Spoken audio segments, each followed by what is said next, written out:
ಎಲ್ರಿಗೂ ನಮಸ್ಕಾರ. ರಶ್ಮಿ ಧ್ವನಿ ಕನ್ನಡ ಯೂಟ್ಯೂಬ್ ಚಾನಲ್ಗೆ ಎಲ್ಲರಿಗೂ ಸ್ವಾಗತ.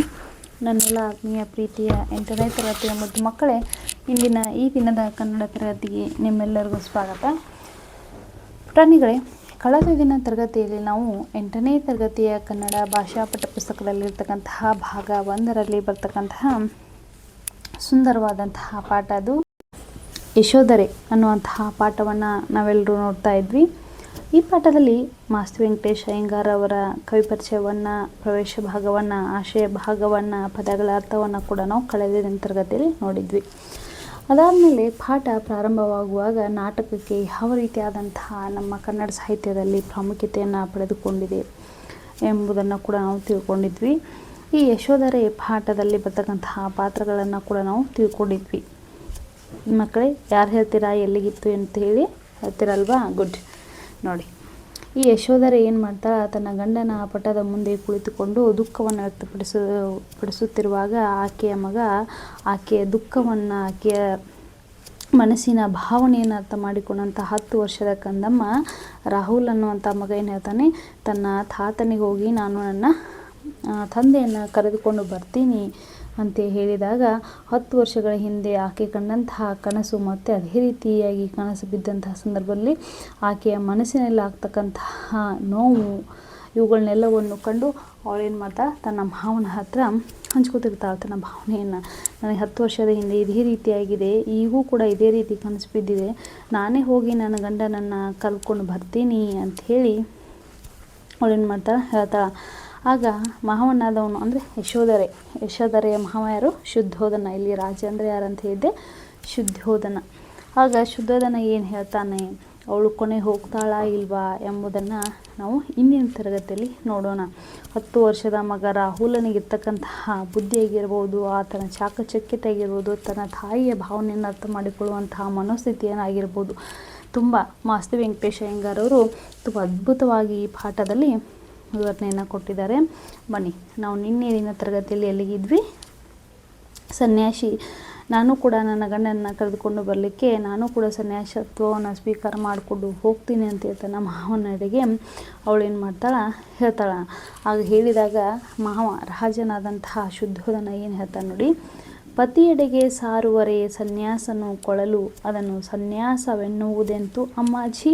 ನೋಡಿ, ಇಲ್ಲೇನು ಹೇಳ್ತಾ ಇದ್ದಾರಪ್ಪ ಅಂತಂದರೆ, ಮಾವ ಏನು ಹೇಳ್ತಾನಪ್ಪ ಅಂತಂದರೆ, ನಿನ್ನ ಪತಿ ಅಂದರೆ ಇಲ್ಲಿ ಗಂಡ, ನಿನ್ನ ಗಂಡನನ್ನು ಕರೆದುಕೊಂಡು ಬರಲಿಕ್ಕೆ ನೀನು ಸನ್ಯಾಸವನ್ನು ಸ್ವೀಕಾರ ಮಾಡುವುದು ಎಷ್ಟು ಸರಿ, ಒಂದು ವೇಳೆ ನೀನು ಸನ್ಯಾಸನ ಸ್ವೀಕಾರ ಮಾಡುವುದು ಅದಕ್ಕೆ ಆದರೂ ಸರಿ ಅಂತಾರ ಅಂಥೇಳಿ ಮಾವ ತನ್ನ ಸೊಸೆಯಾಗಿರ್ತಕ್ಕಂತಹ ಅಮ್ಮಾಜಿ ಅಂದರೆ ಯಾರು ಇಲ್ಲಿ ಯಶೋಧರೆಗೆ ಹೇಳ್ತಾ ಇದ್ದಾನೆ.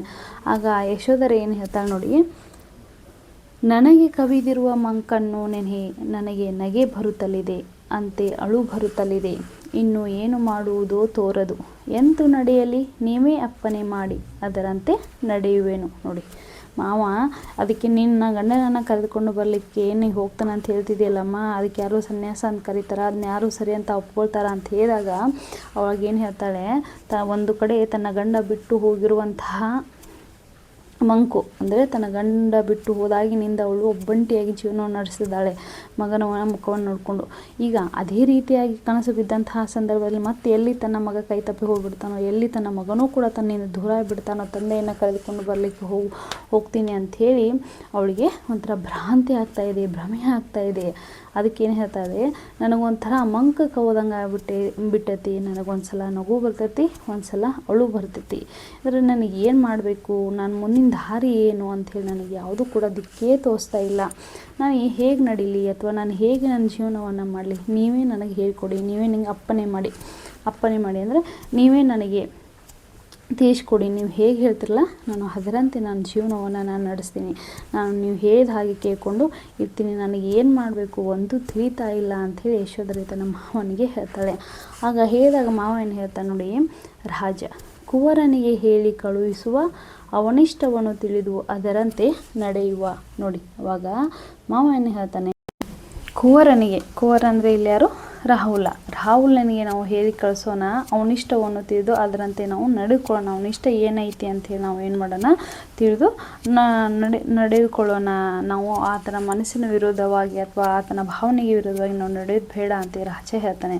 ಆಗ ಯಶೋಧರೆ, ಆಗಬಹುದು, ಹಿಂದೆ ಬೇಹನು ಕಳಿಸಿ. ನೋಡಿ, ಇಲ್ಲಿ ಬೇಹನು ಅಂತಂದರೆ ಗುಪ್ತಚಾರರು, ಗುಪ್ತಚಾರ ಸುದ್ದಿಯನ್ನು ತಂದು ರಾಜನಿಗೆ ತಿಳಿಸುವಂಥವ್ರು. ಅದಕ್ಕೆ ಏನು ಹೇಳ್ತಾಳೆ ಯಶೋಧರೆ, ಸರಿ ಮಾವ, ನೀವು ಹೇಳ್ದಂಗೆ ಆಗಲಿ, ತನ್ನ ಗಂಡನನ್ನು ಕರೆದುಕೊಂಡು ಬರಲಿಕ್ಕೆ ಮೊದಲು ನಾವು ಏನು ಮಾಡೋಣ, ಗುಪ್ತಚಾರನ ಕಳಿಸೋಣ ಅಂಥೇಳಿ ಅವಳು ಕೂಡ ಮಾವನ ಮಾತಿಗೆ ಒಪ್ಪಿಗೆಯನ್ನು ಕೊಡ್ತಾಳೆ. ಆಗ ರಾಜ, ಕಳುವೇನು, ಖಂಡಿತ ಕಳಿಸ್ತೀನಮ್ಮ ನಾನು ಅಂಥೇಳಿ ಏನಂತಾನೆ, ಯಾರಲ್ಲಿ, ಅಲ್ಲಿ ಏನು ರಾಜ ಅಂತಃಪುರದಲ್ಲಿರ್ತಾನಲ್ವ, ಯಾರಲ್ಲಿ ಅಂಥೇಳಿ ಕರೀತಾನೆ.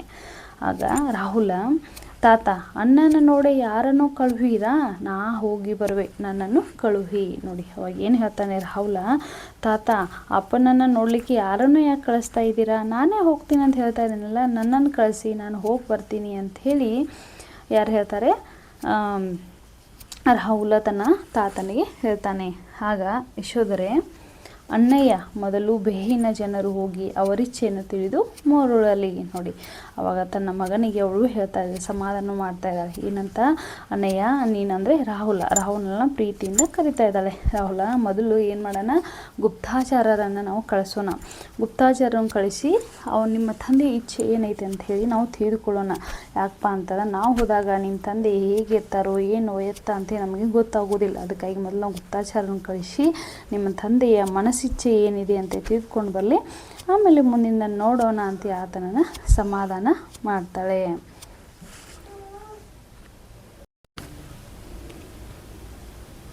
ರಾಹುಲ, ಮತ್ತೆ ಹೋಗುವುದಂತೆ, ಮತ್ತೆ ನಾನೊಲ್ಲೆ, ನಾನೀಗಲೇ ಹೋಗಬೇಕು. ನಿಮಗೇನು, ಅಣ್ಣನನ್ನು ನೋಡಬೇಕೆಂದ ಆಸೆ ಅಷ್ಟು ಬಲವಾಗಿಲ್ಲ.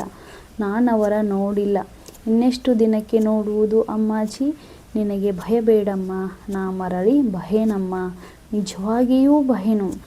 ಅಲ್ಲಿಯೇ ನೀಲೇನಮ್ಮ, ನನ್ನ ಕಳುಹಿಸಮ್ಮ, ಅವರನ್ನ ಕರೆ ತರುವೆನು. ತಾತ, ನನ್ನನ್ನು ಕಳುಹಿ, ನಾ ಮರಳಿ ಬರುವೆನು. ಅಣ್ಣನನ್ನು ನೋಡಬೇಕೆಂದು ಅವರೊಡನಿದ್ದು ಮಾತನಾಡಬೇಕೆಂದು ನನಗೆ ಬಹು ಆಸೆ ಇದೆ. ನೋಡಿ, ಮಗ ರಾಹುಲ ತನ್ನ ತಾಯಿ ಹೇಳ್ತಾ ಇದ್ದಾನೆ. ಏನಂತ, ತಾಯಿ ಬೇಡಪ್ಪ, ನಿಮ್ಮ ತಂದೆ ಇಚ್ಛೆ ಏನಿದೆ ಅಂತ ತಿಳ್ಕೊಂಡು ನಾವು ಏನು ಮಾಡೋಣ, ಮೊದಲು ಗುಪ್ತಚಾರನ ಕಳಿಸೋಣ ಅಂತ ಹೇಳಿ ಸಮಾಧಾನ ಮಾಡಿದಾಗ ರಾಹುಲ ಹೇಳ್ತಾನೆ, ಬೇಡ ಅಮ್ಮ, ಮತ್ತು ಅವ್ರು ಯಾಕೆ ಹೋಗಬೇಕು, ನಾನು ಅದಕ್ಕೆ ಒಪ್ಪುವುದಿಲ್ಲ, ನಾನೇ ಹೋಗಬೇಕು, ಅದು ಈಗಲೇ ಹೋಗಬೇಕು. ಯಾಕಪ್ಪ ಅಂತಂದ್ರೆ, ನಿಮಗೇನಮ್ಮ, ನೀವು ಈಗಾಗಲೇ ಅಪ್ಪನನ್ನು ನೋಡಿದ್ರ, ಅಣ್ಣನನ್ನು ಅಂದರೆ ಅಪ್ಪನನ್ನು ನೀವು ನೋಡಿದಿರ. ಆದರೆ ನಾನು ಹುಟ್ಟಿದಾಗಿಂದ ಅಪ್ಪ ಹೇಗಿದ್ದಾನಂತೆ ನಾನು ನೋಡಿಲ್ಲ, ನನಗೆ ನೋಡ್ಬೇಕಂಥೇಳಿ ಆಸೆ ಆಗೈತಿ. ಇನ್ನೆಷ್ಟು ದಿನಕ್ಕೆ ನಾವು ಅವ್ರನ್ನ ನೋಡೋದು, 10 ವರ್ಷ ಆಯಿತು ಅಪ್ಪನನ್ನು ನೋಡಿದೆ, ನಾನು ನೋಡಬೇಕಂತ ನನಗೆ ಆಸೆ ಆಗ್ತಾಯಿದೆ ಅಮ್ಮ, ನಿನಗೆ ಭಯ ಬೇಡಮ್ಮ. ಮತ್ತೆ ಮುಂದುವರೆದೇನು ಹೇಳ್ತಾನೆ ತನ್ನ ತಾಯಿಗೆ, ನಿನಗೆ ಭಯ ಬೇಡಮ್ಮ, ಯಾವುದೇ ರೀತಿ ಭಯ ಬೇಡ, ನಾನು ಖಂಡಿತ ಮರಳಿ ಬಂದೇ ಬರುತ್ತೇನೆ. ಭಯನಮ್ಮ ಅಂದರೆ ವಾಪಸ್ ಬರೋದು, ನಾನು ಖಂಡಿತ ಬಂದೇ ಬರ್ತೀನಿ, ನಿಜವಾಗಿಯೂ ಬರ್ತೀನಮ್ಮ. ತನ್ನಮ್ಮ ತಾಯಿಗೆ ಮಾತನ್ನು ಕೊಡ್ತಾ ಇದ್ದಾನೆ, ನಿಜವಾಗಿಯೂ ನಾನು ಬರ್ತೀನಮ್ಮ, ಅಲ್ಲಿಯೇ ನಾನಂತೂ ಇರೋದಿಲ್ಲ, ನನ್ನನ್ನು ಕಳಿಸಮ್ಮ ನೀನು, ನಾನು ಬರುವಾಗ ನನ್ನ ತಂದೆಯನ್ನು ನಾನು ಕಳೆದುಕೊಂಡು ಬರ್ತೀನಿ.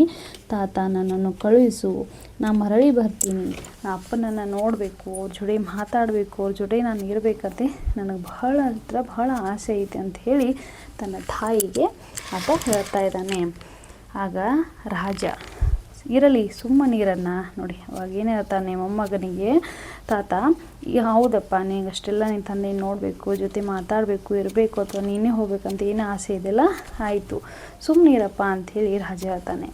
ಆಗ ಯಶೋಧರೆ, ಕನಸು ನಿಜವಾಯಿತು, ಕನಸಿನಲ್ಲಿ ಕಂಡ ಹುಲಿ ನಿಜದೊಳೆ ಎದುರಿಗೆ ಬಂದು ಕೊಡು ನಿನ್ನ ಜೀವವನ್ನು ಎಂದು ಕೇಳುತ್ತಾ ಅಲಿಯುವುದು. ನೋಡಿ, ಅವಳಿಗೆ ಕನಸು ಬಿದ್ದಿತ್ತಲ್ವ, ಅವಾಗ ಏನು ಹೇಳ್ತಾಳೆ, ನಾನು ಹೋಗ್ತೀನಿ ಅಂತಂದಾಗ, ಮಗ ರಾಹುಲ ಹೋಗ್ತೀನಿ ಅಂತಂದಾಗ ಅವಳಿಗೆ ಕನಸಿನಲ್ಲಿ ಕಂಡಂಥ ಹುಲಿ ಎದುರಿಗೆ ಬಂದುಬಿಟ್ಟು ನಿನ್ನ ಜೀವ ಕೊಡು ಅಂತೇಳಿ ಏನು ಕನಸು ಬಿದ್ದಿತ್ತಲ್ಲ, ಆ ರೀತಿ ಭಾಸವಾಗ್ತಾ ಇದೆ ಅಂಥೇಳಿ ಆಕೆ ಹೇಳ್ತಾ ಇದ್ದಾಳೆ. ಅಂದರೆ ಅವಳು ಕನಸು ಕಂಡಿದ್ದು ತುಂಬ ಆತಂಕದಲ್ಲಿದ್ದಾಳೆ. ಎಲ್ಲಿ ನನ್ನ ಮಗನೂ ಕೂಡ ನನ್ನ ಕೈ ಬಿಟ್ಟು ಹೋಗ್ತಾನೋ ಏನೋ ಅನ್ನುವಂತಹ ಒಂದು ಕಾರಣಕ್ಕೆ ಅವಳು ತುಂಬ ಆತಂಕದೊಳಗಾಗಿ ಇದ್ದಾಳೆ. ಆವಾಗ ಆ ಆತಂಕದಲ್ಲಿ ಏನು ಮಾತಾಡ್ತಾಳೆ, ನಾ ಕನಸಲ್ಲಿ ಕಂಡಂತಹ ಏನು ಹುಲಿ ಇತ್ತಲ್ಲ ಅದು ಎದುರಿಗೆ ಬಂದು ನಿನ್ನ ಪ್ರಾಣವನ್ನು ಕೊಡು ಅಂಥೇಳಿ ನಾನು ಕೇಳಿದಾಗಿ ನನಗೆ ಆಗ್ತಾಯಿದೆ, ಭಾಸವಾಗ್ತಾ ಇದೆ ಅಂಥೇಳಿ ಅವಳು ಹೇಳ್ತಾ ಇದ್ದಾಳೆ. ರಾಹುಲ, ಅಮ್ಮಾಜಿ, ನಾನು ಬರುವೆನೋ ಇಲ್ಲವೋ ಎಂದು ನಿನಗೆ ಭಯವಿರುವುದಾಗಿ ನನ್ನ ಜೊತೆಯಲ್ಲಿ ನಮ್ಮ ಅಂಬಿಕೆಯ ಕಳುಹಮ್ಮ, ನಾವಿಬ್ಬರು ಹೋಗಿ ಅಣ್ಣನನ್ನು ಕರೆದೊಯ್ಯುವಮ್ಮ, ಒಪ್ಪಮ್ಮ. ನೋಡಿ ಎಷ್ಟು ಮುಗ್ಧವಾಗಿ ಹೇಳ್ತಾ ಇದ್ದಾನೆ ಮಗ. ಇಲ್ಲಿ ಮಗ ರಾಹುಲ ಹೇಳ್ತಾ ಇದ್ದಾನೆ, ಅಮ್ಮ ನಿನಗೆ ನಾನು ಹೋಗಿ ವಾಪಸ್ ಬರ್ತೀನಿಲ್ಲ ಅನ್ನೋದು ನಿನಗೆ ಭಯ ಐತಲ್ವಾ, ಒಂದು ಕೆಲಸ ಮಾಡು, ನಿನಗೆ ಭಯ ಹೋಗ್ಬೇಕಂದ್ರೆ ನನ್ನ ಜೊತೆಯಲ್ಲಿ ನಾನು ಒಬ್ಬನೇ ಕಳಿಸ್ಬೇಡ, ನನ್ನ ಜೊತೆಯಲ್ಲಿ ಅಂಬಿಕೆಯನ್ನು ಕೂಡ ಕಳಿಸುವಾಗ ನಾವಿಬ್ಬರು ಹೋಗಿ ಅಪ್ಪನನ್ನು ಕರೆದುಕೊಂಡು ಬರ್ತೀವಿ, ಇದಕ್ಕೆ ಒಪ್ಪಮ್ಮ ಅಂಥೇಳಿ ತನ್ನ ತಾಯಿಗೆ ಆತ ಹೇಳ್ತಾ ಇದ್ದಾನೆ. ಆಗ ರಾಜ ಏನೋ ಹೇಳಬೇಕು ಅಂಥೇಳಿ ಅಂಬಿಕೆಯನ್ನು ಕರೀತಾನೆ. ಅಂಬಿಕೆ ಅಂಥೇಳಿ ಆಗ ರಾಜನ ಮಾತಿಗೆ ಅವಳು ಏನು ಮಾಡ್ತಾಳೆ, ಸ್ವಾಮಿ ಅಂಥೇಳಿ ಉತ್ತರವನ್ನು ಕೊಡ್ತಾಳೆ. ಅಂತಂದರೆ ಹೇಳಿ ಸ್ವಾಮಿ ಅಂಥೇಳಿ ಅವನು ಕರೆದಿರುವಂತಹ ಮಾತಿಗೆ ಬೆಲೆಯನ್ನು ಕೊಡುವುದು ಅಂಥೇಳಿ ಅರ್ಥ. ರಾಜ, ಬಾಲನಾಡಿದ ಮಾತಾ ಕೇಳಿದೆಯಾ? ಇದುವರೆಗೂ ಬಾಲನಾಡಿರ್ತಕ್ಕಂಥ ಅಂದರೆ ಚಿಕ್ಕ ಮಗ ಆ ರಾಹುಲ ಆಡಿರ್ತಕ್ಕಂಥ ಮಾತನ್ನು ಕೇಳಿದೆ ಅಲ್ವಾ, ಏನಂಬೆ, ಏನು ಅನ್ನಿಸ್ತಾ ಇದೆ ನಿನಗೆ ಅಂಥೇಳಿ ಅವಾಗ ಅವಳು ಕೇಳ್ತಾಳೆ. ಆಗ ರಾಜ ಕೇಳಿದಾಗ ಅಂಬಿಕಾ ಏನು ಹೇಳ್ತಾಳೆ ನೋಡಿ, ಕೇಳಿದೆ ಅಮ್ಮಾಜಿ, ಭಯಪಡುತ್ತಲಿಹರು, ತಾವರಿಯದು ಏನುಂಟು.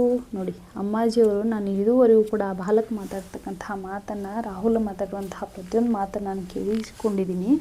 ತಾಯಿಗೆ ಅಲ್ವಾ, ತಾಯಿಗೆ ಆತಂಕ ಇರುವುದೇ, ಯಾಕಂದರೆ ಈಗ ಆಲ್ರೆಡಿ ಕನಸ್ಕೊಂಡಿದ್ದಾಳೆ ತಾಯಿ, ಅದರ ಬಗ್ಗೆ ಅಂಬಿಕನಿಗೆ ಎಲ್ಲವನ್ನೂ ಹೇಳಿದಾಳೆ. ಅವಾಗ ಅವಳೇನು ಹೇಳ್ತಾಳೆ, ತಾಯಿ ಮಾತಾಡುವಂತಹ ಮಾತು ಅಥವಾ ತಾಯಿಗಿರ್ತಕ್ಕಂತಹ ಆತಂಕ, ಭಯ ಅನ್ನೋದು ಐತಿ, ಅವರು ಭಯ ಪಡ್ತಾ ಇದ್ದಾರೆ. ನಿಮಗೆ ಗೊತ್ತಿರದೇ ಇರತಕ್ಕಂಥದ್ದು ಏನಿದೆ ಎಲ್ಲವೂ ಕೂಡ ನಿಮಗೆ ತಿಳಿದಿದೆ ಅಲ್ವಾ, ತಾವು ಅರಿಯೋದು ಏನಿದೆ ಅಂಥೇಳಿ ಅವಳು ಮತ್ತೆ ಪ್ರಶ್ನೆಯನ್ನು ಮಾಡ್ತಾಳೆ ರಾಜನಿಗೆ. ಆಗ ರಾಜ, ಅಮ್ಮಾಜಿ ಏನಂಬೆ, ಅಂಬಿಕೆಯ ಜೊತೆಯಲ್ಲಿ ರಾಹುಲನ ಕಳುಹಿಸಲು ಧೈರ್ಯವಾಗಿರಬಹುದು, ಏನ ಹೇಳುವೆ ನೋಡಿ. ಇವಾಗ ರಾಜ ಏನು ಕೇಳ್ತಾನೆ, ಅಮ್ಮಾಜಿ ಏನಂತೀಯ, ಈಗಾದರೂ ನಾವು ಅಂಬಿಕೆಯ ಜೊತೆಯಲ್ಲಿ ಕಳಿಸ್ಬೋದಲ್ವಾ ರಾಹುಲನ, ನಿನಗೆ ಧೈರ್ಯ ಇದೆ ಅಲ್ವಾ, ಅಂಬಿಕೆಯ ಜೊತೆಗೆ ಕಳಿಸಲು ನಿನಗೆ ಒಪ್ಪಿಗೆ ಇದೆ ಅಲ್ವಾ, ಏನು ಹೇಳ್ತೀಯ ಈ ಮಾತಿಗೆ ಅಂಥೇಳಿ ರಾಜ ಕೇಳ್ತಾನೆ. ಆಗ ಯಶೋಧರೆ, ನನಗೆ ಯಾವುದು ತೋಚದಿದೆ, ಅವರು ನೋಡುವ ಪುಣ್ಯ ನನ್ನ ಈ ಕಣ್ಗಳಿಗೆ ಇರುವುದೋ ಇಲ್ಲವೋ ನಾನರಿ. ಬಾಲಕನು ತನ್ನ ತಂದೆಯ ನೋಡಬೇಕೆಂದು ಆಶಿಸಲು ಬೇಡವೆನ್ನುವುದು ಸರಿಯೇ ಎಂದು ಆಂತರ್ಯ ಸಂದೇಹದೊಳಗಿರುವುದು, ಕಳುಹುವುದು ಸರಿ ಎಂದು. ನೋಡಿ ತಾಯಿ ಅಲ್ವಾ, ಮತ್ತೆ ಮಗನಡೆಗೆ ವಿಚಾರ ಮಾಡ್ತಿದ್ದಾಳೆ. ಏನಂತ ಹೇಳ್ತಾಳೆ, ನನಗೆ ಯಾವುದು ಸರಿ ಯಾವುದು ತಪ್ಪು ಅಂತೇಳಿ ನನಗಂತೂ ಗೊತ್ತಾಗ್ತಾಯಿಲ್ಲ, ತೋರಿಸ್ತಾ ಇಲ್ಲ. ಆದರೆ ಮತ್ತೊಮ್ಮೆ ಎಲ್ಲಿ ನಾನು ನನ್ನ ಗಂಡನನ್ನು ನೋಡ್ತೀನೋ ಇಲ್ಲೋ ಅನ್ನುವಂತಹ ಪುಣ್ಯ ನನಗಿದೆಯೋ ಇಲ್ಲವೋ, ಅಥವಾ ನನ್ನ ಕಣ್ಗಳಿಗೆ ಅಂದರೆ ನನಗೆ ಐತೋ ಇಲ್ಲೋ ಅಂತೇಳಿ ನನಗಂತೂ ಗೊತ್ತಿಲ್ಲ. ನಾನಂತೂ ಅದು ಮುಂದಿನ ಭವಿಷ್ಯವನ್ನು ನಾನು ಕಂಡಿಲ್ಲ. ಆದರೆ ಬಾಲಕ ಅಂದರೆ ತನ್ನ ಮಗ ಆಸೆ ಪಡ್ತಾ ಇದ್ದಾನೆ, ತನ್ನ ತಂದೆಯನ್ನು ನೋಡಬೇಕಂತೇಳಿ ಆಸೆಯನ್ನು ಪಡ್ತಾ ಇದ್ದಾನೆ. ಆತನ ಆಸೆಗೆ ನಾನು ಬೇಡ ಅನ್ನುವುದು ಅದೆಷ್ಟು ಸರಿ. ಆದರೆ ನನ್ನ ಒಳ ಮನಸ್ಸು ಹೇಳ್ತಾ ಇದೆ, ಹೋಗಿ ಬರಲಿ ಬಿಡು, ತನ್ನ ತಂದೆಯನ್ನು ಆತನಾದರೂ ನೋಡಿ ಬರಲಿ ಅಂಥೇಳಿ ನನ್ನ ಮನಸ್ಸು ಹೇಳ್ತಾ ಇದೆ, ಅದಕ್ಕೆ ನಾನು ಯಾಕೆ ಬೇಡ ಅನ್ಲಿ ಅಂಥೇಳಿ ಅವಳು ಹೇಳ್ತಾ ಇದ್ದಾಳೆ. ಆಗ ನಿಮಗೆ ಸರಿ ಅನಿಸಿದರೆ ಕಳಿಸ್ರಿ, ನಾನು ಬೇಡ ಅನ್ನುವುದಿಲ್ಲ ಅಂಥೇಳಿ ತನ್ನ ತಾಯಿಯಾದವಳು ಆ ತಾತನಿಗೆ ಅಂದರೆ ತನ್ನ ಮಾವನಿಗೆ ಹೇಳ್ತಾಳೆ. ಅಂದರೆ ರಾಹುಲನ ತಾತನಿಗೆ ಅಂದರೆ ಯಾರಿಗಿಲ್ಲಿ ಶುದ್ಧೋಧನಿಗೆ ಹೇಳ್ತಾಳೆ. ಆಗ ರಾಹುಲ ಏನು ಹೇಳ್ತಾನೆ ನೋಡಿ, ತುಂಬ ಖುಷಿಯಿಂದ ಹೇಳ್ತಾನೆ ಅವನು. ಏನಂತ, ಅಮ್ಮ ಎಷ್ಟು ಒಳ್ಳೆಯವಳಮ್ಮ ನೀನು, ಅಂಬಿಕೆ ನಡೆ ಹೋಗಿ ಅಣ್ಣನನ್ನು ಕರೆತರುವ, ತಾತನ ಹೋಗಿ ಬರಲೇ. ಅಮ್ಮಾಜಿ, ನಾವು ಹೋಗಿ ಬರೋಣವೇನಮ್ಮ. ನೋಡಿ ಅವಾಗ ಯಾರು ರಾಹುಲ ಹೇಳ್ತಾನೆ, ಅಮ್ಮ ಯಾವಾಗ ತನ್ನ ತಾಯಿ ಒಪ್ಪಿಗೆಯನ್ನು ಕೊಡ್ತಾಳೆ, ಒಪ್ಪಿಗೆಯನ್ನು ಕೊಟ್ಟ ತಕ್ಷಣ ಆತನಿಗೆ ತುಂಬ ಖುಷಿ ಆಗಿಬಿಡತ್ತೆ. ಯಾರಿಗೆ, ರಾಹುಲನಿಗೆ. ಖುಷಿ ಆದಾಗ ಅವ ಏನು ಹೇಳ್ತಾನೆ, ಅಮ್ಮ ಎಷ್ಟು ಒಳ್ಳೆಯವಳಮ್ಮ ನೀನು, ಎಷ್ಟು ಬೇಗ ಒಪ್ಕೊಂಡ್ಬಿಟ್ಟೆ ಅಮ್ಮ ನೀನು ಅಂಥೇಳಿ ತನ್ನ ತಾಯಿಯನ್ನು ಆತ ಮನಸಾರೆ ಹೋಗುತ್ತಾ ಇದ್ದಾನೆ. ಅಮ್ಮ ನೀನು ತುಂಬ ಒಳ್ಳೆಯವಳಮ್ಮ, ಅಂಬಿಕೆ ಬೇಡ ಬೇಡ, ನಾವೇನು ತಡ ಮಾಡೋದು ಬೇಡ, ಅಮ್ಮ ಒಪ್ಪಿಗೆ ಕೊಟ್ಟಿದ್ದಾರೆ, ನಡಿ ಬೇಗ ಹೋಗಿ ಅಣ್ಣನನ್ನು ಅಂದರೆ ಅಪ್ಪನನ್ನು ಕರೆದುಕೊಂಡು ಬರೋಣ, ತಾತನ ಹೋಗಿ ಬರಲೇ ಅಂಬಿಕೆ ಜೊತೆಗೆ, ಅಮ್ಮ ನಾವಿಬ್ಬರು ಹೋಗಿ ಬರ್ತೀವಮ್ಮ ಅಂಥೇಳಿ ಅವಳಿಗೆ ಯಾರಿಗೆ ಹೇಳ್ತಾರೆ ಇಲ್ಲಿ, ರಾಹುಲ ತನ್ನ ತಾಯಿಗೆ ತನ್ನ ತಾತನಿಗೆ ಹೇಳ್ತಾ ಇದ್ದಾನೆ, ಅಂಬಿಕೆನ ಕರ್ಕೊಂಡು ಹೋಗ್ಬರೋಣ, ಅಂಬಿಕೆ ನಡಿ ಹೋಗೋಣ ಅಂತ ಹೇಳಿ ಹೇಳ್ತಾ ಇದ್ದಾನೆ. ಆಗ ಯಶೋಧರೇನೇ ಹೇಳ್ತಾನೆ ನೋಡಿ, ಆಹಾ ಏನು ಉತ್ಸಾಹವಿದು ಅಪ್ಪಾಜಿ, ಹೋಗಿ ಬಾ. ಅಣ್ಣಯ್ಯ ನನ್ನ ಮರೆಯದಿರನ್ನ, ನಿಮ್ಮನ್ನ ಮರೆತರೂ ನನ್ನ ಬದುಕೆಲ್ಲ ಬಯಲಾಯಿತು. ಅವರು ಬಿಟ್ಟಂತೆ ನೀ ನನ್ನ ಕೈ ಬಿಡಬೇಡ, ಹೋಗಿ ಬಾ ಹೋಗಿ ಬಾ. ಅಂಬಿಕೆ ಜೊತೆಯೊಳಿರು, ನನ್ನ ಮರೆಯದಿರು. ನೋಡಿ ಏನು ಹೇಳ್ತಾಳೆ ಯಶೋಧರೆ, ಆಹಾ ಎಷ್ಟು ಉತ್ಸಾಹ ಕಂದ ನಿನಗೆ, ತುಂಬ ಉತ್ಸಾಹದಿಂದ ಇದೆಯಾ, ನಿನ್ನ ತಂದೆಯನ್ನು ನೋಡಬೇಕು, ತಂದೆಯನ್ನು ಮಾತಾಡಿಸ್ಬೇಕಂತೇಳಿ ತುಂಬ ಉತ್ಸಾಹದಿಂದ ನೀ ಇದೆಯಪ್ಪ ಅಣ್ಣಯ್ಯ, ನೀನು ಹೋಗಿ ಬಾ. ಆದರೆ ನಿಮ್ಮ ತಂದೆ ಯಾವಾಗ ನನ್ನನ್ನು ಮರೆತ್ರಲ್ಲ, ನಿಮ್ಮ ತಂದೆ ಮರೆತ ಹಾಗೆ ನೀನೂ ಕೂಡ ನನ್ನ ಮರಲಿಕ್ಕೆ ಹೋಗಬೇಡ. ಯಾಕಂದ್ರೆ ನಿಮ್ಮ ತಂದೆ ಮರೆತ ಹಾಗೆ ನನ್ನ ಬದುಕೆಲ್ಲ ಏನಾಯಿತು, ಬಯಲಾಯಿತು. ಅವ್ರು ಬಿಟ್ಟಂತೆ ನೀನೂ ಕೂಡ ನನ್ನ ಕೈ ಬಿಡಬೇಡ. ನಿಮ್ಮ ತಂದೆ ಮರೆತ ಹಾಗೆ, ನಿಮ್ಮ ತಂದೆ ನನಗೆ ಹೇಳೋದಕ್ಕೆ ಹೋದ ಹಾಗೆ ನೀನು ಕೂಡ ಹಾಗೆ ಮಾಡಬೇಡ, ನೀನು ಕೂಡ ನನ್ನ ಮರಿಬೇಡ. ನೀನು ಸಂತೋಷದಿಂದ ಖುಷಿಯಿಂದ ಹೋಗಿ ಬಾ. ಯಾವಾಗಲೂ ಅಂಬಿಕೆ ಜೊತೆಯಲ್ಲೇ ಇರು, ಅಂಬಿಕೆಯನ್ನು ಬಿಟ್ಟು ಎಲ್ಲಿಯೂ ಕೂಡ ಹೋಗಬೇಡ, ನೀನು ಕೂಡ ನನ್ನ ಮರಿಬೇಡ ಅಂಥೇಳಿ ಯಾರಿಗೆ ಹೇಳ್ತಾ ಇದ್ದಾಳೆ ಇಲ್ಲಿ, ಮಗ ರಾಹುಲನಿಗೆ ಯಶೋಧರೆ ಹೇಳ್ತಾ ಇದ್ದಾಳೆ. ಆಗ ಮುಂದೇನಾಗತ್ತೆ ನೋಡಿ, ಅಂಬಿಕೆಗೆ ನನ್ನ ಆನೆ ಮರೆಯುವೇನೆ ತಾಯಿ. ನೋಡಿ ಅವಳು ಹೇಳ್ತಾ ಇದ್ದಾಳೆ, ನನ್ನ ಆನೆಯು ಕೂಡ ನಾನು ಮರೆಯುವುದಿಲ್ಲ ತಾಯಿ, ನಾನು ಯಾವಾಗಲೂ ಬಾಲಕನಾಗಿರ್ತಕ್ಕಂತಹ ರಾಹುಲ್ನ ಜೊತೆಗೆ ಇರ್ತೀನಿ, ಹೊಳ್ಳಿ ಮತ್ತು ವಾಪಸ್ಸವನ್ನು ಮರಳಿ ಆತನನ್ನು ನಾನು ಕರೆದುಕೊಂಡು ಬರ್ತೀನಿ ತಾಯಿ, ನೀನು ಹೆದರಬೇಡ ಅಂಥೇಳಿ ಅವಳು ಸಮಾಧಾನವನ್ನು ಹೇಳ್ತಾ ಇದ್ದಾಳೆ. ಆಗ ಯಶೋಧರೆ ಹೇಳ್ತಾಳೆ, ಮರೆತರೂ ತಪ್ಪಲ್ಲ, ಅದು ನನ್ನ ವಿಧಿ ಹೆಂಬೆ, ನೀವು ಕೂಡ ಮರೆತರೂ ಕೂಡ ನನ್ನನ್ನು ತಪ್ಪಲ್ಲ, ಅದು ನನ್ನ ವಿಧಿ ಅಂತೇಳಿ ಅಂದ್ಕೊಂಡು ನಾನು ಹೇಳ್ತೀನಿ, ಸುಮ್ಮನಾಗ್ತೀನಿ. ನನ್ನ ಜೀವನದಲ್ಲಿ ನಾನು ಇಷ್ಟೇ ಇದೇನೋ, ನನ್ನ ಭೋಗ ವೈಭೋಗದಲ್ಲಿ ನಾನು ಇಷ್ಟೇ ಕಂಡಿದ್ದೇನೇನೋ ಅಂಥೇಳಿ ನಾನು ಅಂದ್ಕೊಂಡು ಸುಮ್ಮನಾಗ್ಬಿಡ್ತೀನಿ, ಅದು ಮರೆತರೂ ಕೂಡ ತಪ್ಪಲ್ಲ, ಅದು ನನ್ನ ವಿಧಿ ಆಟ ಅಂಥೇಳಿ ಅವಳೇನು ಹೇಳ್ತಾ ಇದ್ದಾಳೆ, ಯಶೋಧರೆ ಹೇಳ್ತಾ ಇದ್ದಾಳೆ. ಆಗ ಯಶೋಧರೆಯ ಮಾತಿಗೆ ರಾಜ ಏನು ಹೇಳ್ತಾನೆ ನೋಡಿ, ರಾಜ, ನಿನ್ನ ವಿಧಿ ಕೆಟ್ಟದೆಂದೆನಿಸದಿರುವ ಅಮ್ಮಾಜಿ, ನಿನ್ನ ಅರಸನೀಗ ಲೋಕಕ್ಕೆ ಪೂಜ್ಯನೆನಿಸಿಹನು. ನೋಡಿ ಅವಾಗ ಯಾವಾಗ ನೀವು ಮರೆತರೂ ಕೂಡ ತಪ್ಪಲ್ಲ, ಇದು ನನ್ನ ಜೀವನದಲ್ಲಿರ್ತಕ್ಕಂತಹ ವಿಧಿ ಆಟ ಅಂತ ಅಂದ್ಕೊಂಡು ನಾನು ಸುಮ್ಮನಾಗ್ತೀನಿ, ಅದು ತಪ್ಪಲ್ಲ ಅಂಥೇಳಿ ಅವಳು ಹೇಳ್ತಾಳೆ. ಆಗ ರಾಜ ಏನು ಹೇಳ್ತಾನೆ, ಅದು ನಿನ್ನ ವಿಧಿ ಕೆಟ್ಟದಿದೆ ಅಂಥೇಳಿ ಅನ್ಕೋಬೇಡ ತಾಯಿ ಅಂತ ಹೇಳ್ತಾ ಇದ್ದಾನೆ. ನಿನ್ನ ಜೀವನದಲ್ಲಿ ಇಷ್ಟೇ ಇದೆ ಅಂಥೇಳಿ ನೀನು ಭಾವಿಸಲಿಕ್ಕೆ ಹೋಗಬೇಡ. ನಿನ್ನ ಅರಸನೀಗ ಲೋಕಕ್ಕೆ ಪೂಜ್ಯನೆನಿಸುವನು. ನಿನ್ನ ಅರಸ ಏನದಾನಲ್ಲ, ನಿನ್ನ ಒಡೆಯ, ಆತ ಇಡೀ ಲೋಕಕ್ಕೆ ಪೂಜ್ಯ ಅಂತೇ ಅನ್ನಿಸ್ಕೊಂಡಿದ್ದಾನೆ, ಇಡೀ ಲೋಕಕ್ಕೆ ರಾಜ ಅಂತೇ ಅನ್ನಿಸ್ಕೊಂಡಿದ್ದಾನೆ. ರಾಜ್ಯವಾಳುವುದೆಂಬ ಕಿರಿಯ ಹಿರಿಮೆಯನ್ನು ಜಗದ ಜೀವಗಳ ಉದ್ಧರಿಪ ಹಿರಿಮೆಯನ್ನು ಆಳುವಟ್ಟು ರಾಜ ಅಧಿರಾಜ ವೃಂದಗಳಿಂದ ಓಲೈಸಿಕೊಳ್ಳುತ್ತಾ ಚಕ್ರಾಧಿಪತಿಯಂತೆ ನಿಂದಿಯನು. ನೋಡಿ ಏನು ಹೇಳ್ತಾನೆ, ನಿನ್ನ ಒಡೆಯ ನಿನಗೆ ಮಾತ್ರ ಒಡೆಯನಾಗಿಲ್ಲ, ಈಗ ಇಡೀ ರಾಜ್ಯಕ್ಕೆ ಏನಾಗಿದ್ದಾನೆ, ಆತ ದೊಡ್ಡ ಪೂಜ್ಯ, ಇಡೀ ಲೋಕಕ್ಕೆ ಆತ ಪೂಜ್ಯ ಅಂತ ಅನ್ನಿಸ್ಕೊಂಡಿದ್ದಾನೆ. ರಾಜ ಒಬ್ಬ ರಾಜನಾದವನು ಇಡೀ ರಾಜ್ಯವನ್ನು ಅಷ್ಟೇ ಆತನನ್ನುವಂಥ ಒಂದು ಸಣ್ಣ ಹಿರಿಮೆ ಕೂಡ ಅಲ್ಲದೆ ಇಡೀ ಜಗದ ಜೀವಗಳ ಉದ್ಧರಿಸ್ತಾ ಇದ್ದಾನೆ. ಇಡೀ ಜಗದ ಜೀವಗಳಿಗೆ ಏನು ಮಾಡ್ತಾ ಇದ್ದಾನೆ ಆತ, ತನ್ನ ಜ್ಞಾನೋದಯ ಏನಾಗತ್ತಲ್ಲ, ತನ್ನ ತಿಳುವಳಿಕೆಯಿಂದ ತನ್ನ ತತ್ವಗಳಿಂದ ಇಡೀ ಜಗದ ಜೀವಗಳನ್ನ ಆತ ಉದ್ಧರಿಸ್ತಾ ಇದ್ದಾನೆ. ಆ ಹಿರಿಮೆ ದೊಡ್ಡದು. ಅಥವಾ ಒಬ್ಬ ರಾಜನಾದವನು ತನ್ನ ರಾಜ ಅಂತ ಅನ್ನಿಸ್ಕೊಳ್ಳುವಂಥ ಹಿರಿಮೆ ದೊಡ್ಡದು. ಇಡೀ ಒಬ್ಬನೇ ಅಲ್ಲ, ಇಡೀ ರಾಜಗಳ ವೃಂದ ಅಂತ ಏನು ಕರಿತೀವಲ್ಲ, ರಾಜಾದಿ ರಾಜರುಗಳ ವೃಂದಕ್ಕೆ ಚಕ್ರಾಧಿಪತಿ ಅಂತ ಅನ್ನಿಸ್ಕೊಳ್ತಾ ಇದ್ದಾನೆ. ನೀ ಏಕೆ ಚಿಂತಿಸುವೆ ಅಂತ ಅವನು ರಾಜ್ಯ ಹೇಳ್ತಾ ಇದ್ದಾನೆ. ಯಾಕಮ್ಮ ಇಷ್ಟೊಂದೆಲ್ಲ ಚಿಂತೆ ಮಾಡ್ತಾ ಇದೆಯಾ ಅಂಥೇಳಿ ಅವಳಿಗೆ ಸಮಾಧಾನವನ್ನು ಮಾಡ್ತಾ ಇದ್ದಾನೆ. ಈ ಬಾಲಕನು ನಿನ್ನ 10 ವರ್ಷದ ತಪವೇ ಮೇಯವೆತ್ತು ನಿನ್ನ ಆನ್ಮವನ್ನು ಕರೆಯ ಹೊರಟಂತೆ ಹೊರಟಿಯನು. ನೋಡಿ ಈ ಬಾಲಕ ಇದಾನಲ್ಲ, ನಿನ್ನ 10 ವರ್ಷದ ನೋವುಗಳನ್ನು, ದುಃಖವನ್ನು ಎಲ್ಲವನ್ನೂ ಮರೆಸಲಿಕ್ಕೆ ನಿನ್ನ ಆನ್ಮವನ್ನು ಅಂದರೆ ನಿನ್ನ ಒಡೆಯನನ್ನು ಕರೆತರುವುದಕ್ಕೆ ಹೋಗ್ತಾ ಇದ್ದಾನೆ. ನಿನ್ನ ಮಗ ಕರೆದುಕೊಂಡು ನಿನ್ನ ಗಂಡನನ್ನು ಕರೆದುಕೊಂಡು ಬಂದರೆ ನಿನ್ನ 10 ವರ್ಷದ ದುಃಖ, ನೋವು ಏನಿದೆಯಲ್ಲ, ತಾಪ, ಅದೆಲ್ಲವೂ ಕೂಡ ಏನಾಗ್ಬಿಡುತ್ತೆ, ನಿನ್ನಿಂದ ದೂರ ಆಗಿಬಿಡತ್ತೆ. ವಿಧಿ ಅರಿತು ನಡೆಯುವ ಹವನದಲ್ಲಿ ಉದ್ಘಾತೃಗಳು ಸ್ವರ ಹಿಡಿದು ಸೊಗಸಾಗಿ ನುಡಿದ ಶಕ್ತಿಯ ಮಂತ್ರ ದೇವರನ್ನು ತರುವಂತೆ ನಮ್ಮ ಈ ಬಾಲಕನು ನಮ್ಮ ಸಿದ್ಧಾರ್ಥನನ್ನು ಬಿಡದೆ ತಂದೆ ತಹನು. ನೋಡಿ ಏನು ಹೇಳ್ತಾ ಇದ್ದಾನೆ ಇಲ್ಲಿ ರಾಜ. ವಿಧಿಹರಿತು ನಡೆಯುವ ಹವನದಲ್ಲಿ ನಾವು ಹವನ ಹೋಮ ಯಜ್ಞ ಅಗಾದಿಗಳನ್ನು ಮಾಡ್ತೀವಿ. ಮಾಡುವಾಗ ಉದ್ಘಾತೃಗಳು ಅಂತಂದರೆ ಯಜ್ಞ ಅಗಾದಿ ಮಾಡುವಾಗ ಏನು ಪುರೋಹಿತರಂತ ಕರಿತೆಲ್ಲ ಮಾಡುವವರು ಅವರು ಜೋರಾಗಿ ಧ್ವನಿಯನ್ನು ಮಾಡಿ ದೇವರನ್ನು ಕರೆದುಕೊಂಡು ಬರ್ತಾರೆ ಅನ್ನುವಂಥ ಒಂದು ಪ್ರತೀತಿ, ಒಂದು ನಂಬಿಕೆ ಇದೆ.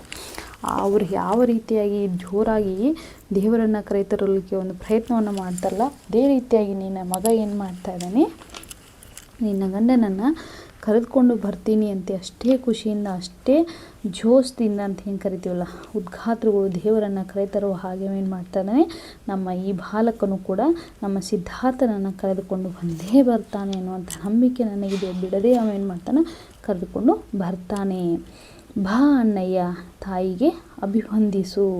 ಅವಾಗ ಏನು ಮಾಡ್ತಾನೆ, ಆ ರಾಹುಲನನ್ನು ಕರೀತಾನೆ. ತಾತ ಅಣ್ಣಯ್ಯ ಬಾ, ನಿನ್ನ ತಾಯಿಗೆ ಏನು ಮಾಡು, ನಮಸ್ಕಾರವನ್ನು ಮಾಡು. ಹೋಗಬೇಕಾದ್ರೆ ನಿನ್ನ ತಾಯಿಗೆ ಪಾದಗಳನ್ನು ಮುಟ್ಟಿ ನಮಸ್ಕಾರವನ್ನು ಮಾಡು. ಬಹು ಹಿರಿಯ ಜೀವವಯ್ಯ ನಿನ್ನ ತಾಯಿಯದು. ನೋಡಿ ಮತ್ತೇನು ಹೇಳ್ತಾ, ನಿನ್ನ ತಾಯಿ ಈಗಾಗಲೇ ತುಂಬ ಕಷ್ಟವನ್ನು ಅನುಭವಿಸ್ಬಿಟ್ಟಿದ್ದಾಳೆ ಜೀವನದಲ್ಲಿ. ತನ್ನ ಗಂಡ ಬಿಟ್ಟು ಹೋದಾಗಿನಿಂದ ಹಿಡಿದು ಇಲ್ಲಿಯವರೆಗೂ ನಿನಗಾಗಿ ಏನು ಮಾಡ್ತಾಯಿದೆ, ತುಂಬ ಜೀವನದಲ್ಲಿ ತುಂಬ ಕಷ್ಟವನ್ನು ಅನುಭವಿಸ್ಬಿಟ್ಟಿದ್ದಾಳೆ. ತುಂಬ ಹಿರಿಯ ಜೀವಪ್ಪ ಅದು. ಆ ಜೀವಕ್ಕೆ ನೀನು ವಂದಿಸು, ನಮಸ್ಕಾರವನ್ನು ಮಾಡು. ಬಹು ಹಿರಿಯ ತಪ್ಪು ಪುಣ್ಯ ಬೀಳ್ಕೊಳ್ಳುವ ಮೊದಲಲ್ಲಿ ಹರಕೆಯನ್ನು ಕೊಡು. ಅದು ಬಹಳಷ್ಟು ಹಿರಿಯ ಜೀವ ಐತಿ, ಭಾಳಷ್ಟು ಪುಣ್ಯ ಮಾಡಿರ್ತಕ್ಕಂಥ ಜೀವ ಐತಿ, ಬಹಳ ತನ್ನ ಗಂಡನಿಗಾಗಿ ತಪ್ಪವನ್ನು ಮಾಡಿರ್ತಕ್ಕಂಥ ಜೀವ ಐತಿ. ನಿನ್ನ ತಾಯಿಯನ್ನು ನೀನು ಇಲ್ಲಿಂದ ಹೋಗುವಂಥ ಮುಂಚೆ, ಬೀಳ್ಕೊಡೋಕ್ಕಿಂತ ಮುಂಚೆ ಏನು ಮಾಡು, ನಿನ್ನ ತಾಯಿಗೆ ನೀನು ಹರಕೆಯನ್ನು, ಅಂದರೆ ನೀ ಯಾವ ಕಾರ್ಯಕ್ಕೆ ಹೋಗ್ತಾ ಇಲ್ಲ ಆ ಕಾರ್ಯ ಸಂಪೂರ್ಣವಾಗಿ ಯಶಸ್ಸಾಗಲಿ ಅನ್ನುವಂಥ ಒಂದು ಉದ್ದೇಶದಿಂದ ಏನು ಮಾಡು, ನಿನ್ನ ತಾಯಿನ ಒಂದು ನಮಸ್ಕಾರವನ್ನು ಮಾಡು. ಇಲ್ಲಿ ಬಾ, ಒಮ್ಮೆ ವಂದಿಸು. ಇಲ್ಲಿ ಬಾ, ಬಂದು ಒಂದು ಸಲ ಏನು ಮಾಡು, ನಿನ್ನ ತಾಯಿಗೆ ನಮಸ್ಕಾರವನ್ನು ನೀನು ಮಾಡು. ತಾಯಿ ತಂದೆಗಳ ಪುಣ್ಯ ನಿನ್ನಲ್ಲಿ ಫಲಿಸಲಿ. ತಾಯಿ ತಂದೆಗಳು ಮಾಡಿರ್ತಕ್ಕಂತಹ ಪುಣ್ಯದ ಫಲ ನಿನಗೆ ಫಲಿಸಲಿ. ನಿನ್ನ ಕಾರ್ಯ ಯಶಸ್ವಿಯಾಗಲಿ. ನೀ ಯಾವ ಉದ್ದೇಶಕ್ಕೆ ಹೋಗ್ತಾ ಇದೆಯಲ್ಲ ಅದರಲ್ಲಿ ನಿನಗೆ ಜಯ ಸಿಗುವಂತಾಗಲಿ. ಸಿದ್ಧಾರ್ಥನನ್ನು ಕರೆದೂತಹ ಕಾರ್ಯದಲ್ಲಿ ನೀನು ಸಿದ್ಧಾರ್ಥಪ್ಪನಂತೆ ದೇವರ್ಕ ಎಸಗಲಿ. ನೋಡಿ ಏನಂತ ಹೇಳ್ತಾ ಇದ್ದಾನೆ, ನೀ ಸಿದ್ಧಾರ್ಥನ ಕರೆದುಕೊಂಡು ಬರಲಿಕ್ಕೆ ನೀನೇನು ಹೋಗ್ತಾ ಇದೆಯಲ್ಲ, ಹೋಗ್ತಿರುವಂತಹ ನಿನ್ನ ಕಾರ್ಯ ಯಾವಾಗಲೂ ಆ ಕಾರ್ಯದಲ್ಲಿ ಯಶಸ್ಸು ಅನ್ನುವಂಥದ್ದು ನಿನ್ನ ಸಿಗಲಿ. ಸಿದ್ಧಾರ್ಥನ ಅಪ್ಪನಂತೆ ನಿನಗೂ ಕೂಡ ದೇವತೆಗಳ ಆಶೀರ್ವಾದ ಕೂಡ ಸಿಗಲಿ. ನೀನು ಹೋಗ್ತಿರುವಂತಹ ಕಾರ್ಯ ಸಂಪೂರ್ಣ ಯಶಸ್ವಿಯಾಗಿ ನೆರವೇರಲಿ. ರಾಹುಲನು ಇವರಿಗೆ ನಮಿಸುವನು, ತೆರೆ ಬೀಳುವುದು. ನೋಡಿ ಆಗ ನಾಟಕದಲ್ಲಿ ತೆರೆ ಬೀಳ್ತದೆ. ರಾಹುಲ ಏನು ಮಾಡ್ತಾನೆ, ಅವರೆಲ್ಲರೂ ತನ್ನ ತಾಯಿಗೆ ಮತ್ತು ತನ್ನ ತಾತನಿಗೆ ನಮಸ್ಕಾರವನ್ನು ಮಾಡ್ತಾನೆ. ಅಲ್ಲಿಗೆ ಏನಾಗುತ್ತೆ, ತೆರೆ ಬೀಳತ್ತೆ. ಆಗ ಅರಣ್ಯಕ್ಕೆ ಆತ ಹೋಗ್ತಾನೆ, ಇಲ್ಲಿಗೆ ತೆರೆ ಬೀಳತ್ತೆ, ಪಾಠ ಮುಗಿಯುತ್ತೆ. ನೋಡಿ ಮುಂದೆ ಏನಾಗುತ್ತೆ ಅನ್ನುವಂಥ ಒಂದು ನಾವು ಸ್ಟೋರಿಯನ್ನು ನೋಡೋದಾದರೆ, ಕಥೆಯ ಮುಂದುವರೆದ ಭಾಗವನ್ನು ನಾವು ನೋಡೋದಾದರೆ, ರಾಹುಲ ಕಾಡಿಗೆ ಹೋಗ್ತಾನೆ, ತನ್ನ ತಂದೆ ಹತ್ರ ಭೇಟಿ ಆಗ್ತಾನೆ.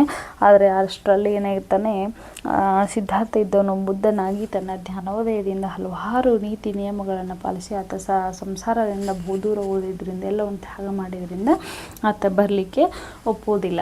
ಆಗ ಯಾವಾಗ ಆತ ಬರಲಿಕ್ಕೆ ಒಪ್ಪೋದಿಲ್ಲ, ಯಾವಾಗ ಬುದ್ಧನಾಗಿದ್ದಾನೆ ಅನ್ನುವಂಥ ಮನವರಿಕೆ ಆಗುತ್ತಲ್ಲ, ಅವಾಗ ಸಿದ್ಧಾರ್ಥನ ಮಗನಾಗಿರ್ತಕ್ಕಂತಹ ರಾಹುಲ, ಹೆಂಡತಿ ಯಶೋಧರೆ, ಅಪ್ಪ ಶುದ್ಧೋಧನ, ಅಂಬಿಕೆ ಎಲ್ಲರೂ ಕೂಡ ಅವ್ರೇನು ಮಾಡ್ತಾರೆ, ಅವರು ಕೂಡ ಬೌದ್ಧ ಧರ್ಮವನ್ನು ಸ್ವೀಕಾರ ಮಾಡಿ ಬೌದ್ಧ ಧರ್ಮದ ಪರಿಪಾಲನೆಗೆ ಅದರ ತತ್ವಗಳನ್ನು ಬಿತ್ತಿಸಲಿಕ್ಕೆ ಅವ್ರೇನು ಮಾಡ್ತಾರೆ, ಬೌದ್ಧ ಧರ್ಮಕ್ಕೆ ಅವರು ಕೂಡ ಶ್ರಮಿಸ್ತಾರೆ. ಅಂದರೆ ಇಲ್ಲಿ ಇಡೀ ಕುಟುಂಬ ಏನು ಮಾಡುತ್ತೆ, ಬೌದ್ಧ ಧರ್ಮದ ಅನುಯಾಯಿಗಳಾಗಿ ಬೌದ್ಧ ಧರ್ಮದ ತತ್ವಗಳನ್ನು ನಿಯಮಗಳನ್ನು ಪರಿಪಾಲನೆ ಮಾಡಿಕೊಂಡು ಸುಂದರವಾದಂಥ ಜೀವನವನ್ನು ನಡೆಸ್ತಾರೆ ಅಂತ ಹೇಳಿ ನಾವು ಹೇಳ್ಬೋದು. ಮಕ್ಕಳೇ, ಈ ತರಗತಿ ನಿಮ್ಮೆಲ್ಲರಿಗೂ ಅರ್ಥವಾಗಿದೆ ಅಂತ ಭಾವಿಸ್ತಾ, ಹಾಗೆ ನನ್ನೆಲ್ಲ ಪ್ರತಿಯೊಂದು ತರಗತಿ ನೋಡ್ತಾರೆ, ಲೈಕ್ ಮಾಡ್ತಾರೆ, ಶೇರ್ ಮಾಡ್ತಾರೆ, ಹಾಗೆ ಕಮೆಂಟ್ ಮಾಡ್ತಾರೆ ಅಂತ ಹೇಳ್ತಾ ನನ್ನ ತರಗತಿಯನ್ನು ಮುಕ್ತಾಯ ಮಾಡ್ತಾಯಿದ್ದೀನಿ. ಎಲ್ಲರಿಗೂ ನಮಸ್ಕಾರ.